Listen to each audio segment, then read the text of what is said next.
वर्तमान शासनक भगवान महावीर स्वामी की जय जय जय। समय संस्कृति संवर्धक आचार्य देव विद्यासागर जी महाराज की जय जय जय। परम पूज्य प्रमाणिक संत महामना मुरारी प्रमाण सागर जी महाराज की, तीर्थराज सम्मेद शिखर जी की, अहिंसामयी जैन धर्म की। भक्तजनों, आपके जीवन के स्वर्णिम क्षण है ये, जबकि आप गुणायतन में विराजमान है। गुणायतन परम पूज्य गुरुदेव की एक अनुपम कृति है, जहां पंचायतन शैली का पाषाण मंदिर बन रहा है, जो अकृत्रिम चैत्यालयवत है, और जहां पे आप देख पाएंगे साक्षात समोसना के दर्शन कर पाएंगे, जहां पे आप यात्रा कर पाएंगे आत्मा से परमात्मा की। ऐसे गुणायतन में परम पूज्य आचार्य भगवान विद्यासागर जी महाराज के परम प्रभावक शिष्य महामना मुरारी प्रमाण सागर जी महाराज, जो जगत विख्यात हैं गुणायतन प्रणेता, संघ का समाज प्रवर्तक, भावना प्रवर्तक एवं संप्रेक्षण के रूप में, जिनकी वाणी के सुनकर के आप हम नहीं अपितु पूरा विश्व आज जो आपके साथ साथ अपने घरों में बैठ करके पारस चैनल, जिनवाणी चैनल एवं प्रमाणिक ऐप के माध्यम से अपनी शंकाओं के समाधान प्राप्त कर रहा है और अपने जीवन को नई दिशा, नई राह दे पाने में सक्षम हो पा रहे। आज आप सबका और उन सबका मैं गुणायतन एवं श्री सेवायतन परिवार की ओर से वंदन करता हूं, अभिनंदन करता हूं और आपको जोड़ना चाह रहा हूं गुरुदेव के श्री चरणों से, जिनसे आप अपनी शंकाओं के समाधान प्राप्त करेंगे। आइए अपने साथ उच्चारिए, नमोस्तु महर्षि, नमोस्तु महर्षि, नमोस्तु महर्षि। आज गुरुदेव ने पहाड़ की वंदना करके आए और कितना अनुग्रह, कितनी दया उनके हमारे ऊपर है कि उसके बावजूद भी आपकी शंकाओं का समाधान करने के उपस्थित हो गए हैं। अपने जीवन को सराहें। इनकी आज वंदना हुई, निर्वाध संपन्न हुई है, अद्भुत वंदना करके गुरुदेव आज आपके समक्ष हैं। आज हम इनके चरणों की वंदना करके अपने जीवन को धन्य करेंगे और भावना भाएंगे कि हम भी ऐसी लगातार वंदना करते रहें। मैं आपको गुरुदेव से जोड़ूं, उसके पूर्व गुरुदेव का मानस चित्र गुणायतन, जो कुछ ही माहों में लोकार्पित होने वाला है, उससे लोग निरंतर ऑनलाइन और प्रत्यक्ष जुड़ करके जीवन को धन्य कर रहे हैं। आज भी निर्माण निधि के रूप में अपने आप को जोड़ करके श्रीमान अनीश जी जैन, अनिल जी जैन सतना, इन्होंने अपने जीवन को धन्य किया है। आपकी तालियां उन तक पहुंचे। श्रीमती राजदराई जैन जबलपुर, इन्होंने भी अपने आप को गुणायतन की निर्माण निधि के रूप में जोड़ करके जीवन को धन्य किया। बहुत बहुत साधुवाद के साथ आपकी करतल ध्वनि उन तक पहुंचे। आज गुणायतन की सूत्रधार के रूप में अपने सूत्र संवर्धित किए हैं श्रीमान पराग रत्नाकर धूमल, प्रेरणा स्नेहल विद्या भारती जैन नागपुर। यदि उपस्थित हैं, आ चुके हैं, तो शीघ्र से परिवार के साथ आ जाएं, गुरुदेव का आशीर्वाद करें, आशीर्वाद प्राप्त करके जीवन को धन्य कर जल दिया जाइए। यदि हैं तो श्रीमान पराग रत्नाकर धूमल, परिवार नागपुर, श्रीमान अजित कुमार जी जैन, श्रीमती त्रिशला जैन, अमित अचल जैन भोपाल, बेरसिया भोपाल, आ जाइए। गुरुदेव चरणों की वंदना कीजिए, आशीर्वाद प्राप्त कीजिए और उनका सम्मान करने के लिए सम्मान आमंत्रित कर रहा हूं गुणायतन के सीईओ श्रीमान सुभाष जी जैन एवं गुणायतन के सीएफओ श्रीमान सुनील जी जैन साहब को आए और इनका गुणायतन की ओर से अभिनंदन करके गुणायतन की महिमा को महिमा मंडित करें। आपकी तालियां लगातार इनके सम्मान में बजती रहें। 82 से प्रचार जी आज गुणायतन से जुड़े हैं। मैं भावना भाता हूं कि प्रचार जी शीघ्र सेवानिवृत्त होने के बाद गुणायतन के ट्रस्टी के रूप में जुड़ करके जीवन को धन्य करेंगे। 82 से प्रचार जी हैं। आइए, ताली आप जाइए, पहुंचिए। और आज हमारे बीच में एक ऐसा व्यक्तित्व विराजमान है जिन्हें कौन नहीं जानता, जिनके व्यक्तित्व से पूरा क्षेत्र ही नहीं बल्कि मैं कहूं पूरा देश परिचित है। ऐसे श्रीमान सवाई संघई सुधीर जी जैन कटनी, ट्रस्टी गुणायतन, अपने परिवार के साथ गुरुदेव चरणों की वंदनार्थ उपस्थित हो, मंच में आए, आ जाइए। इनका सम्मान हो, फिर हम इनका सम्मान करके अपने जीवन को, अपने इस गुणायतन की महिमा को महिमा मंडित करेंगे। सुधीर जी जैन, सवाई संघई गुणायतन, ट्रस्टी गुणायतन कटनी से इनका सम्मान करने के लिए पुनः निवेदन कर रहा हूं गुणायतन के सीईओ एवं श्रीमान सीएफओ श्रीमान सुनील जी जैन, साथ ही सिद्धार्थ जी प्रशासक गुणायतन, वो भी आ जाए सम्मान करने के लिए। और अब मैं विलंब न करता हुआ, मैंने पूछा महाश्री आप वंदना करके आए हैं, क्या विचार है? लेकिन नहीं, मैं शंका समाधान कार्यक्रम में सब लोगों को प्रसन्न ही रखूंगा, मैं उन्हें दुखी नहीं करूंगा, मैं जवाब दूंगा। मेरे मन में आया था कि महाश्री इतनी वंदना करके आए हैं आप, कैसा मन है? बिल्कुल तरोताजा हूं, आप तो करो कार्यक्रम। और आपके सौभाग्य हैं कि आप प्रस्तुत होंगे। आइए मैं आमंत्रित कर रहा हूं श्रीमान निर्मल जी राणा, नीमच, सूरत, इंदौर के सभी परिजनों के साथ प्रथम प्रश्न के लिए अपने स्थान में खड़े होकर प्रश्न प्रस्तुत करें, समाधान पाएं वहीं से। और डॉक्टर श्री अशोक जी, डॉक्टर श्रीमती कंचन लता जी जैन, जबलपुर, ये तैयार रहेंगे। उपस्थित हो जाए। राजा साहब कहाँ हैं? बोलिए बोलिए। हाँ। मुनि श्री प्रमाण सागर जी महाराज को नमोस्तु नमोस्तु नमोस्तु। महाराज जी, मेरा प्रश्न है, शास्त्र में कथन आता है 11 अंग 9 पूर्व का पाठी होने पर भी उनका संसार परिभ्रमण मिटी जाए, यह जरूरी नहीं है। तो ऐसी क्या कमी उनमें रह जाती है जिस कारण से उन्हें मोक्ष नहीं हो पाता? एक प्रश्न मेरे भतीजे ललित राणा जो सूरत में रहते हैं उनका तरफ से आया है कि श्रुत केवली क्या तद्भव मोक्षगामी होते हैं तथा कौन से परमेष्टि की श्रेणी में आते हैं? नमोस्तु महाराज। ओ, आपके 2 प्रश्न हैं, दोनों बहुत अच्छे हैं, शास्त्रीय। 11 अंग 9 पूर्व का ज्ञान होने वाले का भी कल्याण हो यह सुनिश्चित नहीं है।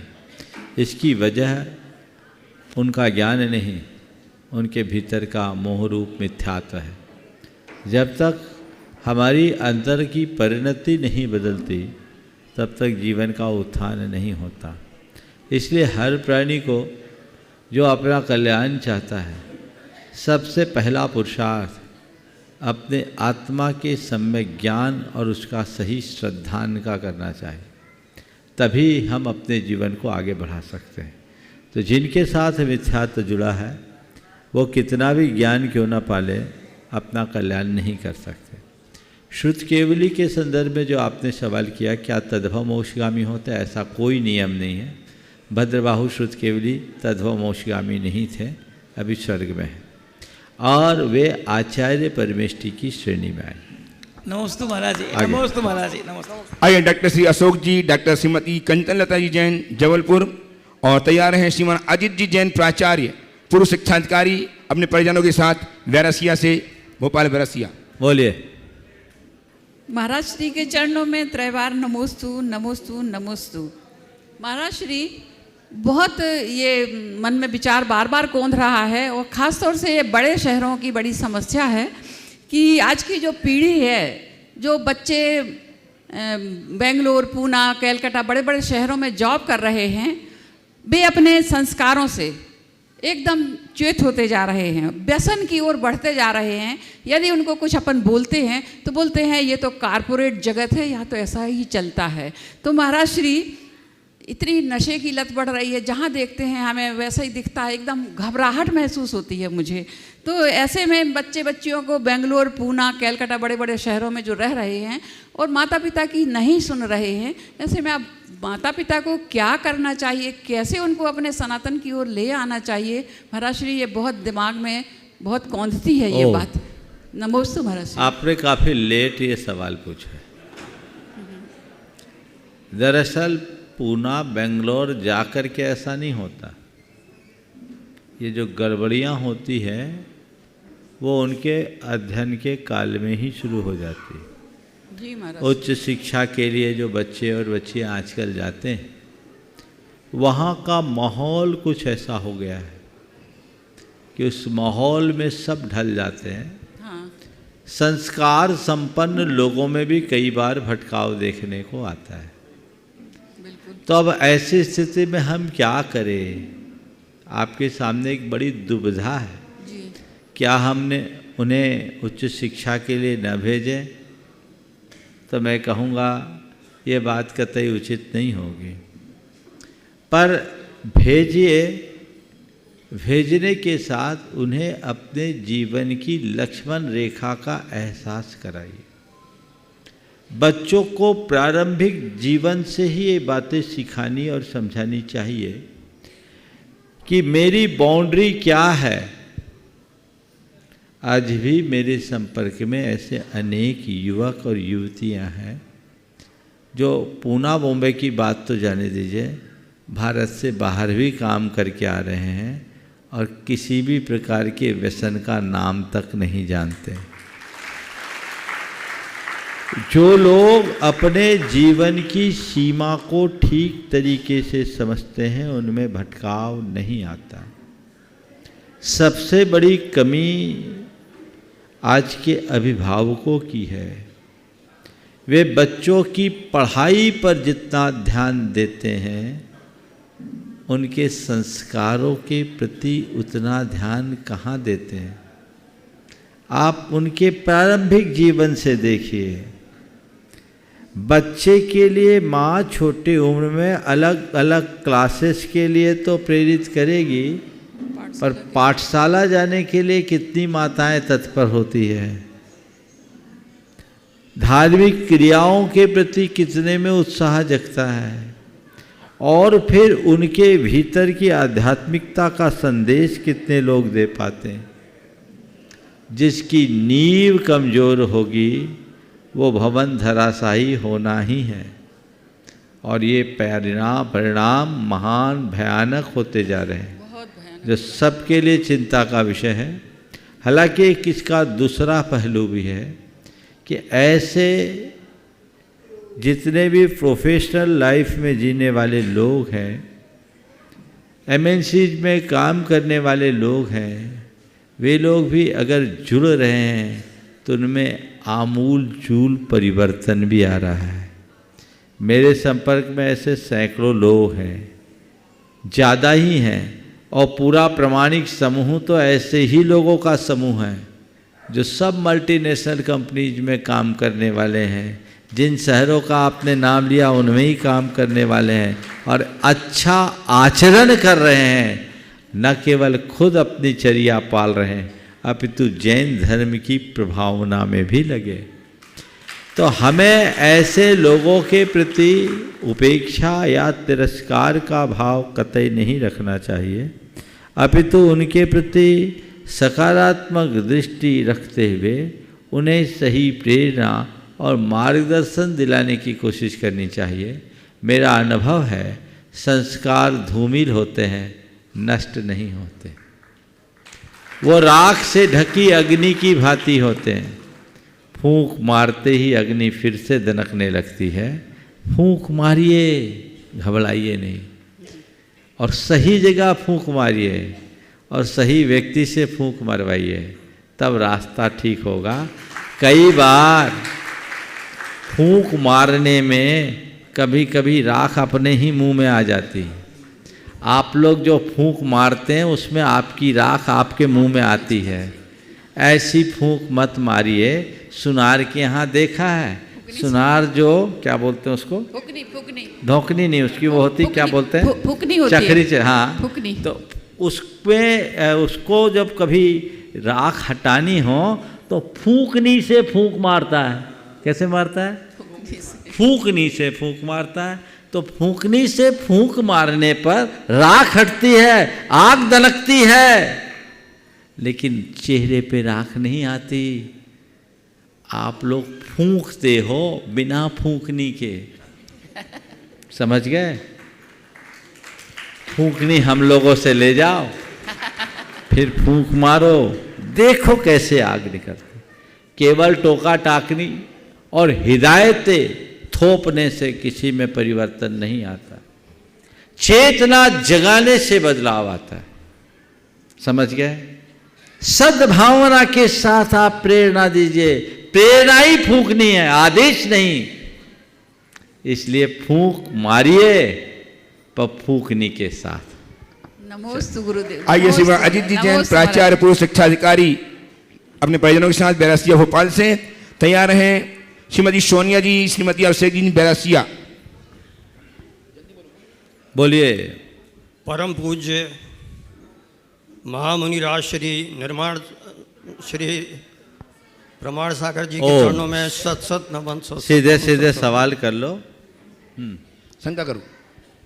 महाराज जी, हम जैसे सीनियर आपके बहुत नियर हैं बरसों से, 1 मिनट की आधा मिनट में स्मृति सुनाना चाहूँगा कि आप जब लेटेरी से पंचकन्या करा के आए थे, बेरसिया से गमन हुआ था, तो आपके चरण बिहार करने में हमें सौभाग्य मिला था और आपके चरण रज हम मस्तक से लगाते हुए चले थे। दूसरा महाराज जी, ओम सवाल कर लोगे तो अच्छा रहेगा, जल्दी बोलो। हाँ महाराज जी, आप संत ही नहीं भगवंत हैं और निश्चित ही अगले भाव में केवल ज्ञान प्राप्त कर मोक्ष प्राप्त करेंगे। लेकिन इस भाव में शंका या जिज्ञासा यह है कि क्या आप अवधि ज्ञान और मनापर्याय ज्ञान को प्राप्त कर सकते हैं, और यदि कर ओम ओम ओम हो गया। एक बस सुनो, पहली बात तो मैं सबसे कहूँगा, ये शंका समाधान का मंच है, गुणगान का नहीं। इसलिए जितने भी लोग आए हाथ जोड़ लीजिए, मैं नमन स्वीकार लूँगा और सीधे से अपना सवाल। ओम बस शंका से संबंधित अब हो गया, आपका ओवर पूरा हो गया। मैं आपकी बात समझ गया। आपने कहा है कि जल्दी आप मोक्ष पाएंगे, बिल्कुल सही है। मैं मोक्ष मार्ग में लगाऊं तो मोक्ष तो पाऊंगा ही, पर ये आपके कहने से नहीं पाऊंगा, अपने पुरुषार्थ से ही पा पाऊंगा। और न केवल मैं, आप सबका यही काम होगा। अवधि ज्ञान और मनापर्याय ज्ञान का जहाँ तक सवाल है, मनापर्याय ज्ञान तो पंचम काल में हो ही नहीं सकता। अवधि ज्ञान का निषेध नहीं है, पर मुझे अवधि ज्ञान की ज़रूरत नहीं है, मुझे केवल ज्ञान की ज़रूरत है और मैं उसकी उपासना करता हूँ। इससे पर्याय ओम बस अगले। श्रीमती सोनिया जी, ओम एक मिनट विनय। सुश्री तोषी जैन, सपना जैन, सिलवानी इटारसी। गुरुदेव के चरणों में मेरा, मेरे परिवार का और समस्त बैरसिया समाज का शत शत नमोस्तु। हे गुरुदेव, जिस प्रकार माली का कार्य सिर्फ फूल को खिलाना ही नहीं, उन्हें भगवान के चरणों तक पहुंचाना भी होता है, उसी प्रकार हम श्रावकों का भी कर्तव्य होना चाहिए कि बच्चों को उत्पन्न करने के साथ साथ हम उन्हें वैराग्य के मार्ग पर, भगवान के मार्ग पर पहुंचने के लिए प्रेरित करें। आज चारों ओर चारों भैया निकल गए का स्वर गुंजायमान है। यह इतिहास की एक अविस्मरणीय घटना है। गुरुदेव, मेरी शंका ये है कि आज जब भौतिकता की चकाचौंध जोर पकड़ रही है, बचपन से ही हम बच्चों को डॉक्टर, इंजीनियर, कलेक्टर बनने के सांचे में ढाल देते हैं। ऐसे समय में मल्लप्पा जी और श्रीमंती की तरह हम अपने बच्चों को कैसे संस्कार दें कि वे शिक्षा के साथ साथ वैराग्य के मार्ग पर भी आरूढ़ हो सकें। नमोस्तु गुरुवर। बहुत अच्छा सवाल आपने किया है, भाव रखा है, सवाल तो नहीं है। पर मैं ऐसा देखता हूँ कि आजकल का ट्रेंड थोड़ा चेंज हो गया है। लोग ये चाहते हैं कि भगत सिंह तो जन्म ले पर पड़ोसी के घर में, भगत सिंह पैदा हो पर पड़ोसी के घर में। लोग मुनि बने, आर्यिका बने और सब काम करे, पर मेरे यहाँ नहीं, किसी और के यहाँ। काश जीवन के सार को हम समझें, लोगों के हृदय में वैराग्य की उमड़न हो, तभी ऐसा कुछ अच्छा घट सकता है। हमें तत्व ज्ञान का स्वयं प्रचार प्रसार करना चाहिए और जीवन की वास्तविकता का बोध कराकर लोगों के जीवन में बदलाव लाने का उपक्रम करना चाहिए। आज भी ऐसे अनेक उदाहरण आए हैं जहाँ एक पिता की दो संतान है, दोनों मोक्ष मार्ग में हैं, माँ बाप भी मोक्ष मार्ग में आगे बढ़ रहे हैं। हमें ऐसे भावों को जगाना चाहिए और हर व्यक्ति को एक सवाल अपने मन से करना चाहिए, मेरे जीवन का मूल लक्ष्य क्या है? हमने अनंत जन्म यूं ही व्यर्थ कर दिया, कहीं ये जन्म भी तो हम व्यर्थ नहीं गंवा रहे हैं? किस लिए मुझे ये जीवन मिला? विडंबना ये है कि लोग इस विषय में कभी विचार ही करना पसंद नहीं करते, और जब तक विचार नहीं करेंगे बदलाव कैसे हो? नमोस्तु गुरुवर। उपस्थित हों सुश्री तोषी जैन, सपना जैन, सिलवानी इटारसी, और तैयार हैं सुश्री अनुष्का जैन सेठी, गया से सुपुत्री विमल जी सेठी और पुत्री अमित जी गया। गुरुदेव, मेरा और मेरे परिवार की ओर से, सारे सिलवानी समाज की ओर से नमोस्तु। गुरुदेव, कहते हैं भाव सहित बंदे जो कोई, ताहे नरक पशु गति ना हुई। तो गुरुदेव जब हम वंदना करते हैं तो थकान के कारण भावों में परिवर्तन आता रहता है, तो उस परिस्थिति में हम अपने भावों को कैसे सही रखें कि हमारी वंदना अच्छे से हो जाए। देखो, नमोस्तु थकान महाराज जी। आने के बाद भी वंदना का उत्साह बने रहना हमारे भावों को प्रकट करता है। थकान आने पर मन में अगर थोड़ी सी विशुद्धि की कमी आए तो चलेगा, लेकिन मन में आए कहाँ फंस गए, अब दोबारा कभी नहीं आएंगे, ऐसा तो नहीं होता ना? हाँ, नहीं होता। बल्कि ये होता है कि फिर दोबारा आएंगे जल्दी, हाँ, है ना? आता है ये तो यही भाव है, और ये भाव बनाए रखोगे तो भाव जरूर सुधरेगा। समझ गए? यह सम्मेद शिखर जी है, इस क्षेत्र की ऐसी महिमा है कि यहाँ आने वाला हर व्यक्ति एक बार आता है तो यही सोचता है दोबारा कब आऊं, जबकि एकदम थका देने वाली यात्रा है। अभी सुदर्शन कह रहा था महाराज शरीर थक गया होगा, आज रहने दे शंका समाधान। हमने कहा भैया हम यहाँ बैठे, इससे अच्छा मंच पे बैठ जाए, यहाँ तुम लोग ज़्यादा थकाओगे, वहाँ तो आराम मिलेगा, है ना? थकान मन से होता है, तन से नहीं। समझ गए? तो मन ना थके, तन तो थकेगा, क्योंकि इस तन को उतना अभ्यास नहीं है श्रम करने का। लेकिन मन जगा रहे तो तन थकने के बाद भी उत्साह बना रहेगा। आज जब मैं वंदना कर रहा था तो शांतिनाथ भगवान की टोंक के पास एक बहन जी एकदम डल कंडीशन में थे,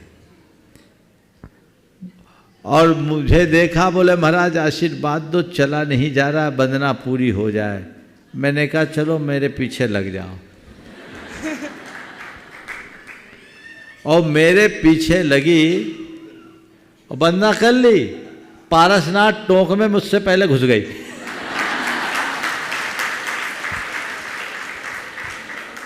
तो ऐसा है, ये हो सकता है। अपना उत्साह संचरित रखिए। चलिए, हाँ। सुश्री अनुष्का जी उपस्थित हों, जो सुपुत्री हैं अमित गति जी की, और सुपोत्री हैं विमल जी सेठी जो मंचा सीन है, उनकी सुपोत्री गया से। और तैयार रहें श्रीमती रश्मि अनिल जी जैन जबलपुर। नमोस्तु महाराज जी, नमोस्तु महाराज जी। महाराज जी, जो मेरा प्रश्न है उसी से सिमिलर प्रश्न का अभी आपने उत्तर दिया, लेकिन आपने अभी अभिभावकों की दृष्टि से बताया, उसमें हम बच्चे क्या कर सकते हैं। मेरा प्रश्न ये है महाराज जी कि हम बाहर जाते हैं हायर स्टडीज़ के लिए, तो बाहर जाके हमें हॉस्टल वगैरह में रहना पड़ता है, वहाँ पढ़ाई भी करनी होती है और अन्य तरीके के लोग भी देखने को मिलते हैं जिनकी अलग अलग बिलीव्स होती हैं। तो इन सब के साथ हम धर्म का कैसे सामंजस्य बैठा सके कि हम धर्म से विमुक्त ना हो पाए। नमस्कार। तुम जैसे छात्र छात्राओं को मैं एक ही संदेश दूंगा, अधर्म से बचे रहना ही तुम्हारा पहला धर्म है। क्या बोला? अधर्म से बचे रहना ही तुम्हारा पहला धर्म है। तुम पूजा पाठ धार्मिक क्रियाएं न कर सको, कोई परवाह नहीं है, पर अपनी मर्यादाओं को खंडित मत होने देना, यही तुम्हारा धर्म है। मैं ऐसे बहुत बच्चे बच्चियों को जानता हूँ जो हॉस्टल वगैरह में रह के मंदिर जाके अभिषेक करके पूजा पाठ करके साधु संत आ जाए तो उनकी भक्ति आहार करा के माँ बाप को खुश रख देते हैं और मर्यादाहीन आचरण करते लेते हैं। अब मैं आपसे पूछता हूँ, उनका ये धर्म है या अधर्म? समझ गए? तो पहली बात, अपने आप को दृढ़ प्रतिज्ञ रखो। मुझे काजल की कोठरी से वेदाग निकलना है। मैं समझता हूँ तुम ये अनुभव भी करते होगे कि आजकल ये सारी व्यसन बुराइयों में संलिप्तता आम हो गई है ना। अल्कोहल लेना अब फैशन बन गया है, दूसरे प्रकार के अनाचार अब स्वीकार होने लगे हैं। तुम्हें भी लोग प्रेशराइज करते होंगे। महाराज जी प्रेशराइज तो नहीं करते, लेकिन देखने को मिलता है। कहते हैं अब धीरे धीरे आएगा। मन में भी आ सकता है चलो सब कर रहे हैं, एक बार ट्राई करके देख ले क्या फ़र्क पड़ता है। ऐसा भी कई लोगों के साथ हुआ है और वहीं भटकाव। उन्हें देखकर और मजबूत बनो कि ये भ्रष्ट हो गए, हम भ्रष्ट नहीं होंगे। दृष्टि सकारात्मक होना चाहिए। सब कर रहे हैं इसलिए मैं भी कर लूं, ये गलत सोच है। सारी दुनिया करे पर मुझे नहीं करना, यही सही सोच है। दो मित्र थे और दो में एक शराब पीता था, एक शराब नहीं पीता था। जो शराब पीता था उससे पूछा गया कि तुम शराब क्यों पीते हो? उसने कहा इसलिए कि मेरा बाप भी शराब पीता था। तुम शराब क्यों पीते हो? बोला इसलिए कि मेरा बाप भी शराब पीता था। दूसरे से पूछा तुम शराब क्यों नहीं पीते? बोले इसलिए कि मेरे पिता शराबी हैं। पहले से पूछा कि तुम शराब क्यों पीते हो? उसने कहा इसलिए क्योंकि मेरा बाप भी शराब पीता है। दूसरे से पूछा तुम शराब क्यों नहीं पीते? बोला इसलिए कि मेरे पिता भी शराबी हैं। सामने वाला आश्चर्यचकित रह गया कि तुम्हारे पिता शराबी हैं तो तुम शराब से कैसे बच गए? बोला मैंने अपने पिता की हरकतों को देखा और तय कर लिया जिंदगी में शराब का नाम भी नहीं लूंगा। ये सकारात्मक प्रेरणा है। ऐसी प्रेरणा और भावना जगनी चाहिए। तो एकदम मजबूत बनाओ और बेदाग निकलना। बह जाने वालों के जीवन में कोई उपलब्धि नहीं है, धारा को बांधने वाले लोग ही उपलब्धियां अर्जित करते हैं। इस बात को ध्यान रखना। नमस्ते। उपस्थित हो श्रीमती रश्मि जी, अनिल जी जैन जबलपुर, और तैयार रहें श्रीमती शेफाली अमित जैन, वैशाली नगर भिलाई।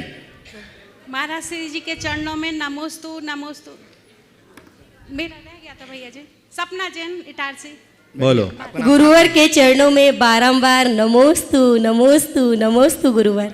गुरुवर मेरा प्रश्न यह है कि हम लोग गृहस्थ में रह कर के अणुव्रत का पालन कैसे करें? क्योंकि जैसे अणुव्रत ले लेते हैं, इसके बाद घर के बहुत से ऐसे काम होते हैं जिसमें हम लोग अणुव्रत का पालन नहीं कर पाते। अब दुकान में बैठे या कहीं गए हैं तो उसमें क्या होता है, झूठ तो बोल ही देते हैं कहीं ना कहीं। तो उसका पालन कैसे करें, क्या करना चाहिए? पहले तो यह बताओ अणुव्रत गृहस्थों के लिए कि मुनियों के लिए?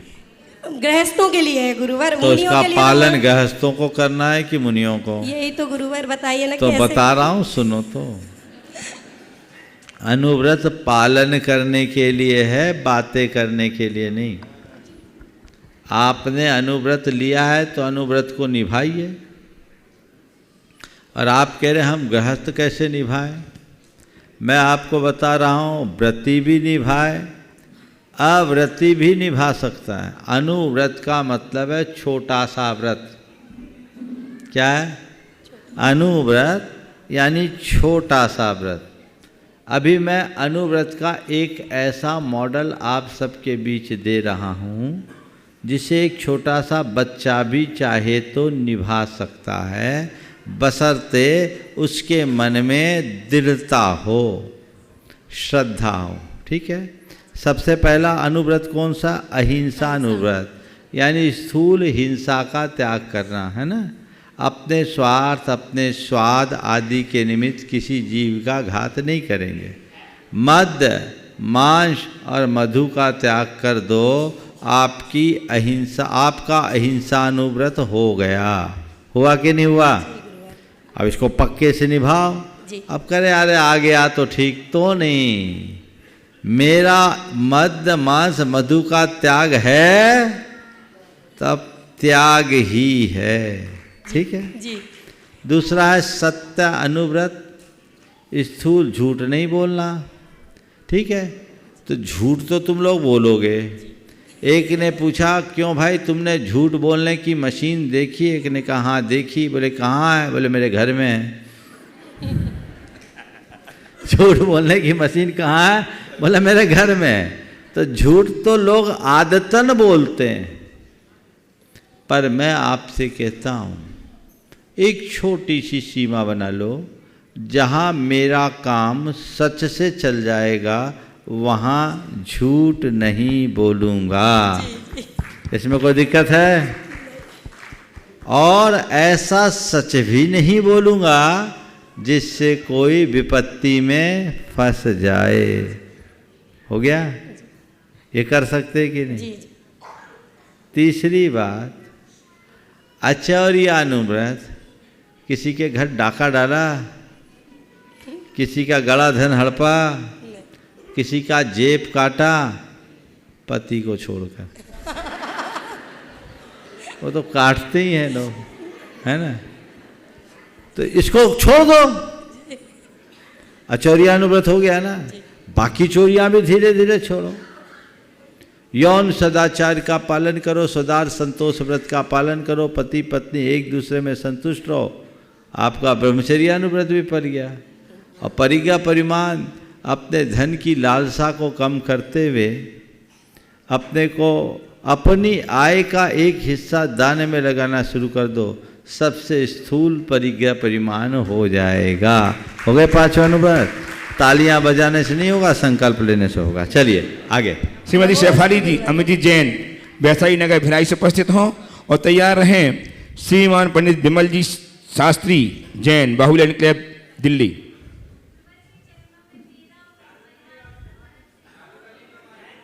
माइक चालू करो, माइक चालू करो। ओम गुरुवर, मेरे और मेरे परिवार की तरफ से नमोस्तु नमोस्तु नमोस्तु। हे गुरुवर, पहले के मंदिरों में छोटे छोटे गेट होते थे, प्राचीन मंदिरों में, और अभी के भव्य मंदिरों में बड़े बड़े गेट होते हैं। आगम के अनुसार क्या होना चाहिए गुरुवर? ओम, देखिए, मंदिर के शास्त्र के अनुसार द्वार का अपना मान है। जब मंदिर बनाने की बात आती है तो सबसे पहले प्रतिमा निश्चित होती है और उसी के अनुरूप द्वार निश्चित होता है। द्वार तो ऊंचे पूरे ही होते हैं, पर मध्यकाल में कुछ मंदिरों में द्वार छोटे बनाए गए। उसकी एक वजह थी, वो ये थी कि जो आतताई लोग होते थे, मूर्ति भंजक, वे लोग किसी मूर्ति के सामने झुकते नहीं थे।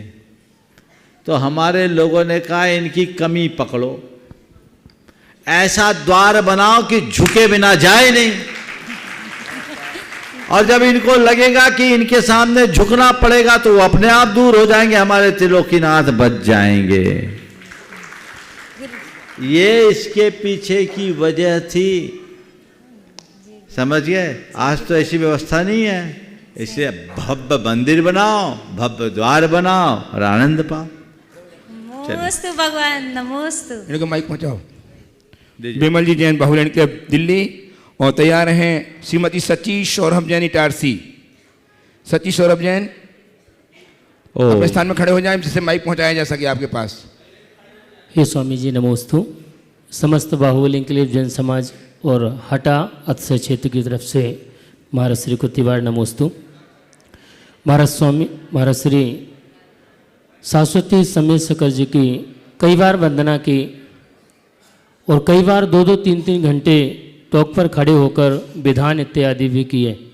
लेकिन आज मैं वंदना को गया तो आज दर्शन भी सही से नहीं कर पाए, और मेले के से यात्री जो हैं वो भी इतने लोग अजैन, कम से कम जैनों से ज़्यादा अजैन लोग थे, तो दर्शन भी सही से नहीं कर पा रहे थे। कोई गुटखा चबा रहा है, चरण छू रहा है, और उसके साथ साथ जो हमारे वहाँ पर कारियर हैं, जो हमारे कार्यकर्ता हैं, जो पुजारी हैं, वो बुला बुला के तिलक लगा रहे हैं, 10 रुपये रखो आरती करो। तो उनकी वहाँ पर कई ऐसी व्यवस्थाएं लगी। तो इसके लिए महाराज श्री ऐसी कोई व्यवस्था हो, क्योंकि वहाँ पर पार्शनाथ टॉप पर मेरे को लग रहा सेल्फी पॉइंट बन गया है, जाकर लोग फोटोआँ निकालते हैं।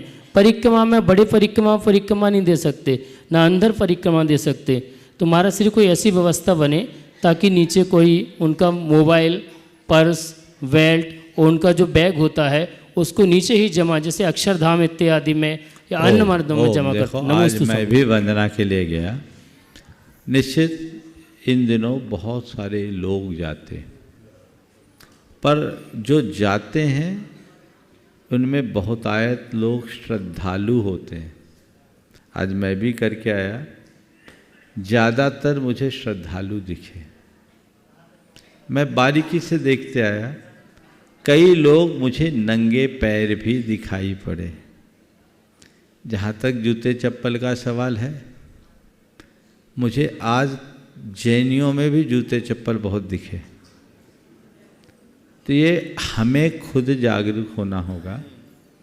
टोकों में जो अव्यवस्था है, इसकी जानकारी तीर्थ कमेटी के लोगों को देनी चाहिए, वहाँ के पुजारियों को समझाइश दी जाए और ये व्यवस्था सुधरनी चाहिए। आज मैं पारसनाथ टोक पर गया, अक्सर मैं पौन घंटा वहीं रुकता, इतनी भीड़ थी और भीड़ स्वाभाविक थी, यात्री भी बहुत थे और अभी तो 5-7 दिन चलेगा। तो मुझे लगा यहाँ मेरे को सामायिक में मज़ा नहीं आएगा। मैं उतर करके सीता नाला में मैंने रोड से अंदर जाके शांति से सामायिक करके आया, आनंद के साथ नीचे उतरा। और भीड़ भाड़ में थोड़ी चीज़ें तो होगी, दूसरे लोग दर्शन न करें ये कथन ठीक नहीं है, पर दूसरे लोग हमारे रीतियों के अनुरूप, हमारे रिवाज और परंपरा के अनुरूप करिए, हमारी जिम्मेदारी है और इसमें हमारा प्रबंधन जिम्मेदार है। प्रबंधन को चाहिए कि उन्हें पहले से बताएं। और अभी सम्मेद शिखर जी को लेकर पूरे देश की जो जनता आंदोलित है, मुझे लगता है कि बहुत जल्दी अब जो कायदे बनेंगे उनमें इन सब चीज़ों का समावेश होगा। हम तो एक ही बात चाहते हैं, जैसे मक्का मदीना में जाने वाला हर कोई सफ़ेद वस्त्र पहन कर ही जाता है, शुद्धता के साथ जाता है, जूते चप्पल उतार करके जाता है, तो जैनियों का मक्का मदीना यही है, यहाँ वही पवित्रता होनी चाहिए। पर इसके लिए संयम आपको भी लेना होगा। सब जाए पर जितनी देर पर्वत में बंद ना करे, तो हमारी जो रीति है, हमारा जो रिवाज है, हमारी जो परंपरा और अवधारणा है, उसके अनुरूप ही पूजा अर्चा करें। इसके लिए तीर्थ क्षेत्र कमेटी के लोगों से भी बात करूंगा। आपने जो बात कही मैंने तो नहीं देखा, ज़्यादा देर आज रुका भी नहीं, आपने देखा होगा पैसों के लालच में कुछ भी हो सकता है, पर यदि ऐसा कुछ है तो इसे ठीक करना चाहिए। नमस्ते। उपस्थित हों श्रीमती सची जैन, सौरभ जैन इटारसी और तैयार हैं श्रीमान प्रकाश जी रारा, जयपुर। नमोस्तु महाराज जी, मेरे रारा। नमोस्तु महाराज जी, नमोस्तु नमोस्तु। सकल जैन समाज इटारसी की ओर से नमोस्तु। नमस्ते महाराज जी, मेरे और मेरे परिवार की तरफ से ओम सवाल करो ना। हाँ महाराज जी, मेरा बेटा अभी 2 साल का है, उसे मैं जन्मत्व के संस्कार कैसे दूं ताकि आज के आधुनिक वातावरण से प्रभावित ना हो सके। आचार्य कुंद की माँ ने तो अपने बेटे को पेट से ही संस्कार दिया था, शुद्धोसी बुद्धोसी निरंजनोसी संसार माया विनिर्गतोसी। ठीक है, इस बच्चे की हृदय में पाप का डर जगाओ, संवेदनशीलता जगाओ, माता पिता के ऋण का बोध कराओ और जैनत्व का गौरव जगा दो, तो कहीं भी जाए जीवन आगे बढ़ेगा, भटकेगा नहीं। नमस्ते प्रकाश जी राज जयपुर से उपस्थित हों। तैयार हैं श्रीमान अमर जगाती सागर से। अमर जगाती सागर से तैयार हो जाए, अपने स्थान में खड़े हो जाएं, माइक पहुंचाएं। महाराज जी के चरणों में सत नमन। महाराज जी, कुछ ऐसा कथन आता है कि सिद्धों के ज्ञान में जो जो झलकता है वैसा वैसा संसार का प्राणी करता है। कुछ ऐसा भी कथन आता है कि जैसा जैसा हम करते हैं सिद्धों के ज्ञान में वो झलकता है। पर ये माना जाए कि जो वो झलक रहा वैसा हम करते हैं तो वो तो कर्ता घोषित हो जाएंगे, तो इसमें सही क्या है बाबा जी? इसमें उलझिए मत क्योंकि अगर मैं पहली बात कहूँगा तो हमारा परिणमन बंध जाएगा, और दूसरी बात कहूँगा तो उनकी सर्वज्ञता बाधित होगी। न हम परिणमन को बांधना चाहते हैं, न सर्वज्ञता को बाधित देखना चाहते हैं।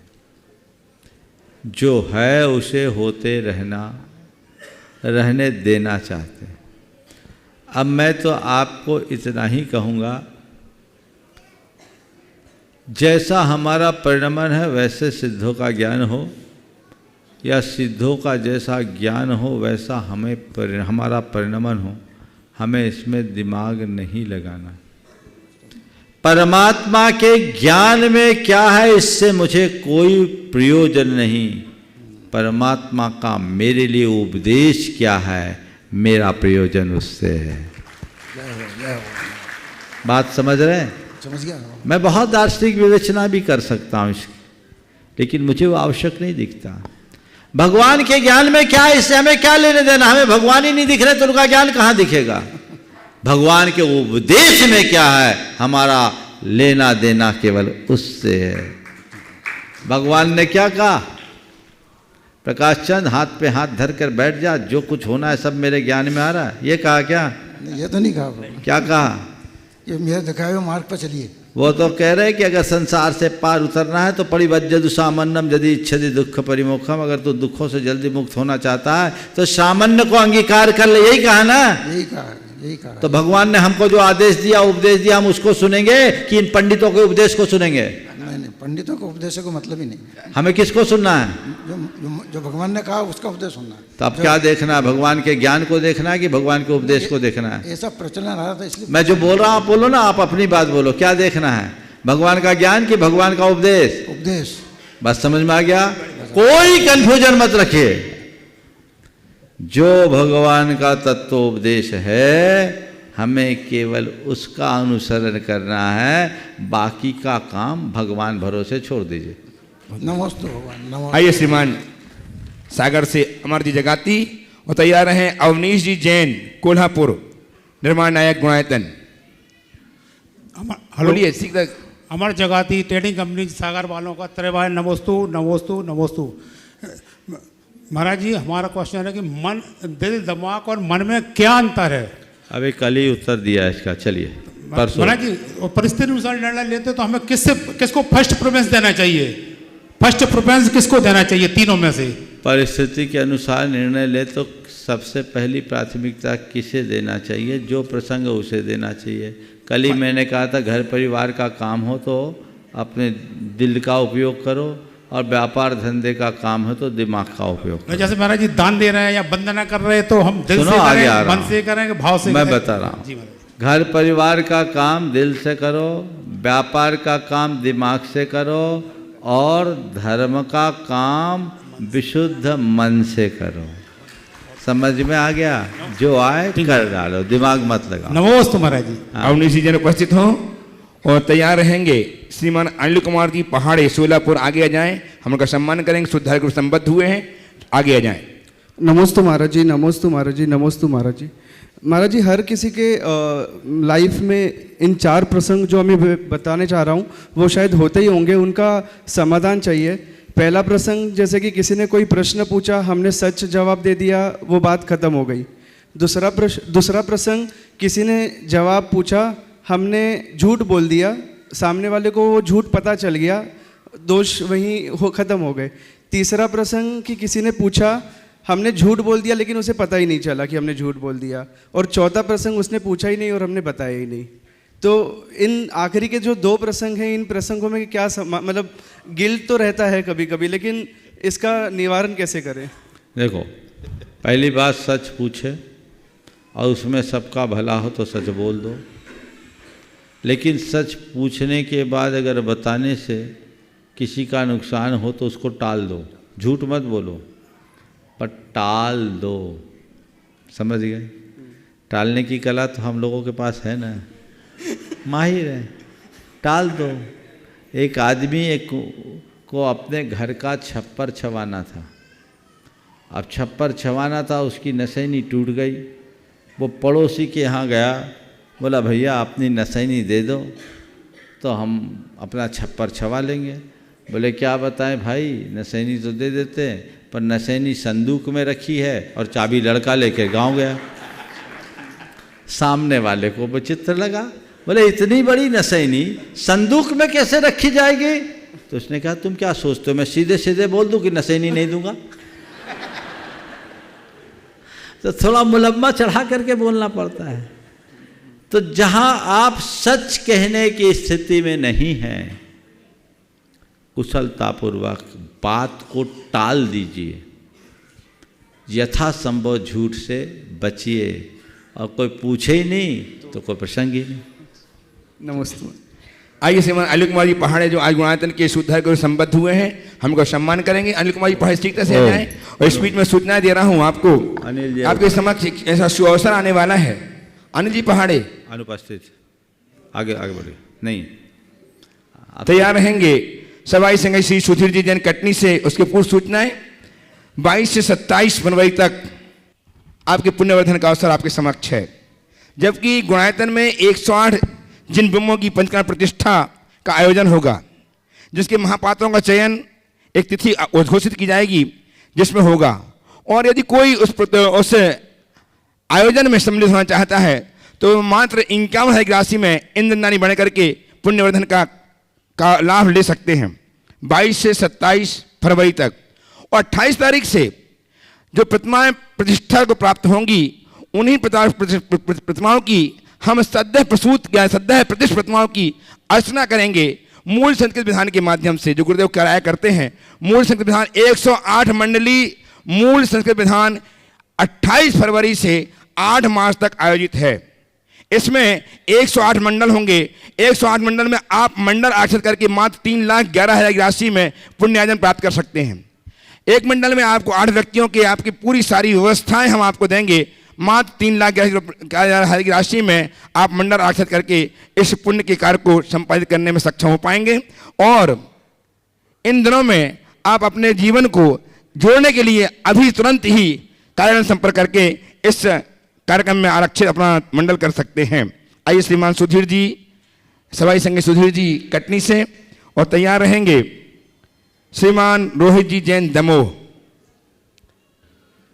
अनूठे प्रज्ञा श्रमण गुरुवर के चरणों में नमोस्तु। हे भगवान, सदियों से हम विधि विधान से मंत्रों के द्वारा पंच कल्याणक प्रतिष्ठाएं, प्रतिमाओं की प्रतिष्ठाएं, विशाल मंदिरों के निर्माण करते आ रहे हैं। लेकिन आताताइयों द्वारा हमारे मंदिर विनष्ट किए गए, प्रतिमाएं तोड़ी गईं। वर्तमान में भी हमारे विशाल मंदिर प्रतिमाओं का स्वरूप बदलकर बीतरागी से रागी स्वरूप बना हुआ है। आज भी वर्तमान में भारत के चारों कोनों में ऐसे बड़े बड़े मंदिर विराजमान हैं। क्या वजह है कि हम अपने विधि विधान में सारे देवताओं का आवाहन करते हैं, सहयोग की उनसे हम अपेक्षा रखते हैं, लेकिन जब ऐसे कार्य होते हैं तो क्या वे देवता अक्षम हैं जो मंदिरों की रक्षा नहीं कर पाते, प्रतिमाओं की रक्षा नहीं कर पाते? सुधीर जी, पहले तो मैं आपसे एक सवाल करता हूँ, प्रतिष्ठा भगवान की करते हैं या देवताओं की? भगवान की। तो उसमें प्रतिष्ठित भगवान है कि देवता? भगवान है। देवता तो प्रतिष्ठित ही नहीं है। बिल्कुल नहीं है महाराज। जब प्रतिष्ठित नहीं तो उपस्थित कहाँ होंगे? अब भगवान बीतरागी, उनकी कोई निंदा करे चाहे प्रशंसा, भगवान को कोई लेना देना नहीं। इसलिए आतताई आक्रमणकारी भगवान को तोड़ते हैं, फोड़ते हैं, तो भगवान चुपचाप देखते रहते हैं। वो कहते तू मंदिर तोड़ सकता है, मूर्ति तोड़ सकता है, श्रद्धा तोड़ने की ताकत तेरे पास नहीं है। श्रद्धा को तोड़ने की सामर्थ्य तेरे पास नहीं है। यही कारण है कि हमारे इतने मंदिर टूटे, इतनी मूर्तियां खंडित हुई, तो भी आज भी हमारा धर्म जीवित है। हम रोज मंदिर बना रहे हैं। क्यों? श्रद्धा खंडित है। इसलिए कोई ये कहे कि वे देवी देवता भगवान उपसर्ग का निवारण क्यों नहीं करते हैं, तो देवी देवताओं को हमने बिठाया ही नहीं। जिन लोगों ने मंदिरों में देवी देवता बिठा रखे उनके भी खंडन हुए और उनके ज्यादा हुए, क्योंकि देवी देवता की प्रतिष्ठा होती नहीं, जिन बिंब की प्रतिष्ठा होती है, बीतराग भगवान की प्रतिष्ठा होती है। अब भगवान बीतरागी हैं, उनकी कोई निंदा करे, स्तुति करे, अरे मित्र महल मशान कंचन कांच निंजन स्तुतिकरण अरे घावतारण असी प्रहारण में सदा समता धरण। और यही उपदेश हम सबके लिए भगवान का है। इसलिए ये सवाल उठाना अर्थहीन है कि भगवान अपनी रक्षा नहीं कर पाए तो हमारी काय की रक्षा करेंगे। अरे भगवान पत्थर की रक्षा थोड़ी करते हैं, भगवान तो परमेश्वरत्व की रक्षा करते हैं और कहते तू अपने भीतर की परमात्मा को जान, वो शाश्वत है, वो कभी खंडित नहीं होगा।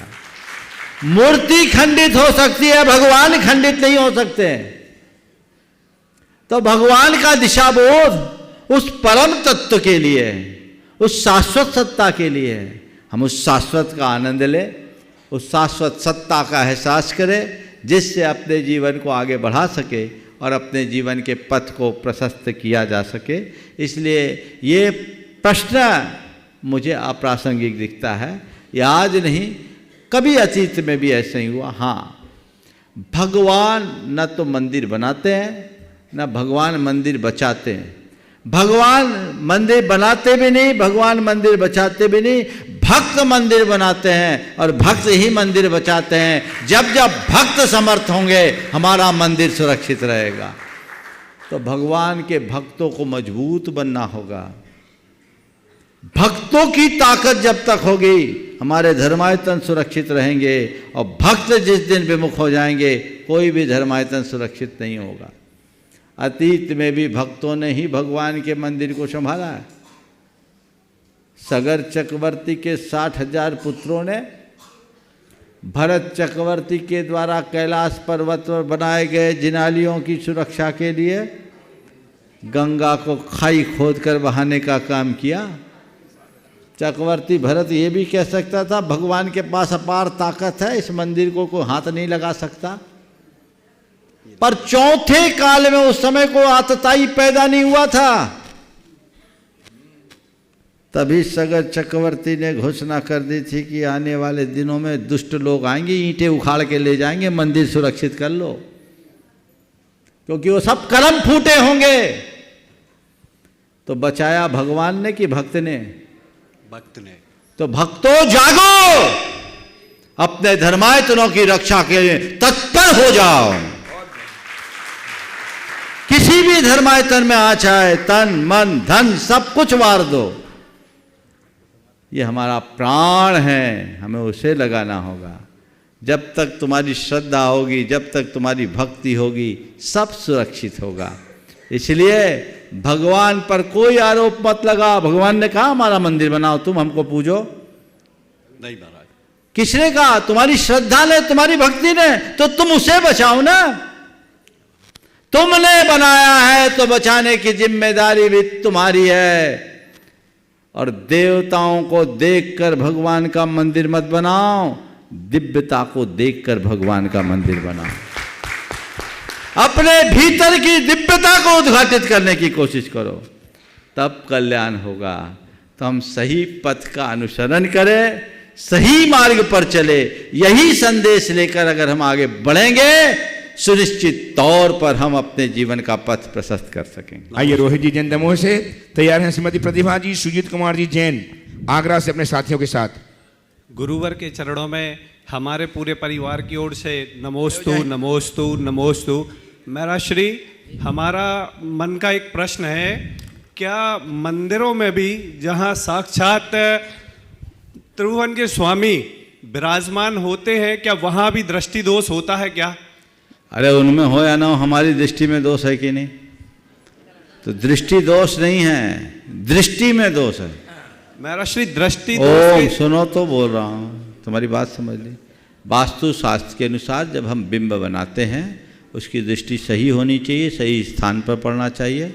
अगर भगवान की दृष्टि बंकिम हो और दृष्टि वेद आता हो, तो उसका प्रभाव अच्छा नहीं पड़ता। इसलिए उसे यथासंभव ठीक रखना चाहिए। समय आप सबका हो गया, यहीं पर विराम। बोलिए परम पूज्य आचार्य जय जय जय परम पूज्य महामनोरथ महाराज।